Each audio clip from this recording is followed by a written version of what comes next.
Hello बच्चों बच्चों good morning. बच्चों अभी तक हम लोग जो है सूरदासकृत पद पढ़ रहे थे, जो कि सूरदास जी के सूर सागर से लिया गया है। तो जो है हम लोगों ने अभी तक पढ़ा था 9 पद, ठीक 9 पद पढ़ा था। आज हम लोग 10वां पद सूरदास जी का पढ़ने जा रहे हैं। तो चलिए पढ़िए आप लोग।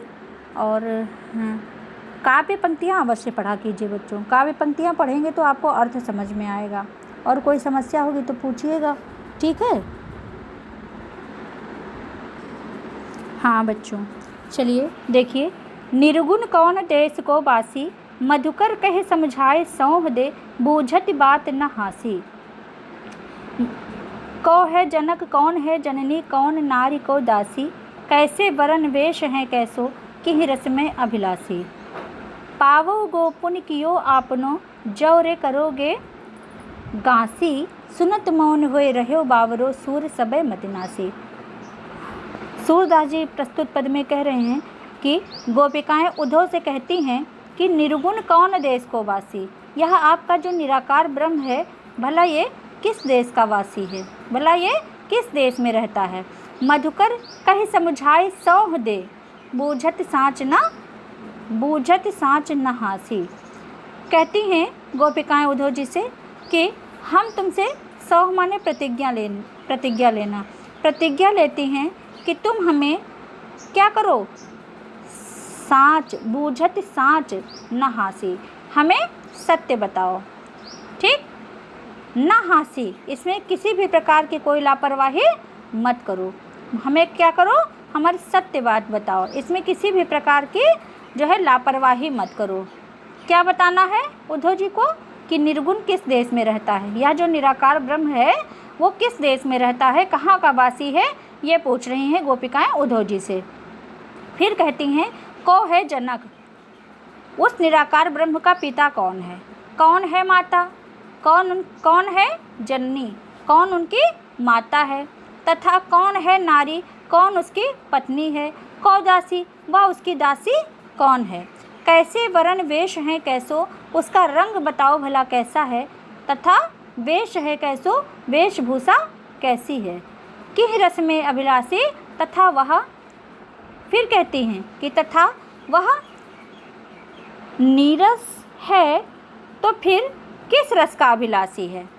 फिर कहती हैं किह रस में अभिलाषी, कैसो वर्ण वेश है कैसो, किस वर्ण का है, मतलब किस रंग का है, और क्या उसकी वेशभूषा कैसी है, तथा किस रस में अभिलाषा रखने वाला है, मतलब नीरस ही है, चूँकि निराकार ब्रह्म की उपासना करने के लिए कह रहे हैं ना, तो निराकार में कोई दिखाई नहीं दे रहा, किसी का कोई आकार प्रकार नहीं है, ऐसे ईश्वर के लिए कह रहे हैं। तो फिर गोपिकाएं बड़ी चालाकी से जो है प्रश्न करती हैं उद्धव जी से कि ये तो बताओ कि वह किस रस में अभिलाषा रखने वाला है, किस रस का अभिलाषी है, अगर वह नीरस ही है तो फिर किस रस का अभिलाषी है, यह तो बताओ।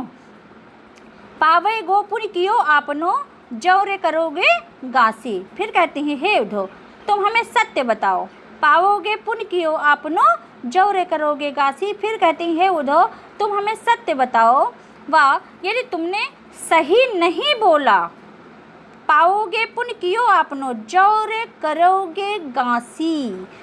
ठीक कहती हैं यदि तुम सत्य नहीं बोल रहे हो, सत्य नहीं बोलोगे तो तुम्हें इसका पाओगे पुन कियो आपनो, मतलब तुम उसका प्रतिफल जो है अवश्य पाओगे, तुम्हें उसका प्रतिफल अवश्य मिलेगा। अगर तुम गांसी करेगो गांसी, अगर तुम जरा सा भी सत्य नहीं बताओगे, नहीं बोलोगे, तो फिर पाओगे पुन कियो आपनो, जो करोगे गांसी, यदि तुमने सत्य नहीं बोला है तो फिर तुम्हें इसका प्रतिफल अवश्य ही मिलेगा।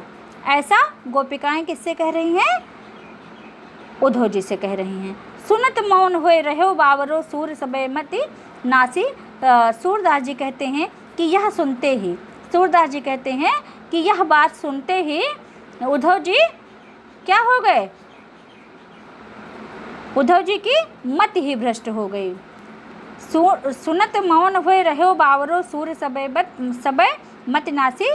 सूरदास जी कहते हैं कि गोपिकाओं की यह बात सुनते ही उद्धव जी की मति भ्रष्ट हो गई और वे बावरे हो गए तथा मौन हो गए, वे एकदम मौन हो गए, मौन धारण कर लिया उन्होंने। वह इसके बाद गोपिकाओं से किसी भी प्रकार से कोई वार्तालाप नहीं कर सके। जब गोपिकाओं ने उनसे यह बात कही कि पाओगे पुण्य कियो आपनो जोरे करोगे घासी, यदि आप हमसे असत्य वाचन करेंगे, असत्य बोलेंगे तो आपको इसका प्रतिफल अवश्य भुगतना पड़ेगा, अवश्य मिलेगा। और यही बात सुनते ही उद्धव जी की मति भ्रष्ट हो गई और वे बावरे हो गए तथा गोपिकाओं के मध्य में एकदम शांत चित्त होकर के खड़े हो गए। वो बिल्कुल ही मौन हो गए।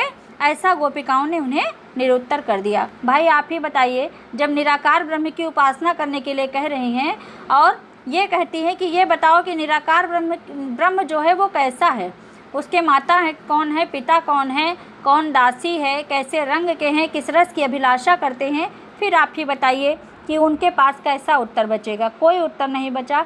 इसलिए वो जो है गोपिकाओं के इन प्रश्नों का कोई प्रत्युत्तर नहीं दे सके और अंत में तो बड़ी ही सुंदर बात कही। अब कितनी तार्किक बात है कि अगर तुम सत्य नहीं कहोगे तो तुम्हें इसका प्रतिफल भुगतना पड़ेगा। अब बताइए उद्धव जी के बाद इसके उत्तर में क्या था जो वो कहने लगे। इसलिए जो है उनकी गोपिकाओं की ऐसी बात सुन करके उद्धव जी की मति ही भ्रष्ट हो गई और वे बावरे होकर के मौन हो गए। काव्यगत सौंदर्य में प्रस्तुत पद में ब्रज भाषा व अनुप्रास अलंकार की छटा विद्यमान है तथा श्रृंगार रस का वर्णन किया गया है। ठीक है बच्चों, आज इस वीडियो के माध्यम से इतना ही और कल हम इसका जो है 11वां पद्य पढ़ेंगे और 11वें पद्य के साथ साथ ही आपका ये सूरदास से पद नामक शीर्षक समाप्त हो जाएगा। ठीक है, और आप लोग इसको अच्छे से पढ़िएगा, जहाँ जो बात समझ में ना आए उसको पूछिएगा और अच्छे ढंग से इसको लिखने का भी प्रयास कीजिएगा, शुद्ध और जो है सुंदर लेख में। ठीक है, चलिए तब तक के लिए धन्यवाद। मिलते हैं अगले वीडियो के माध्यम से।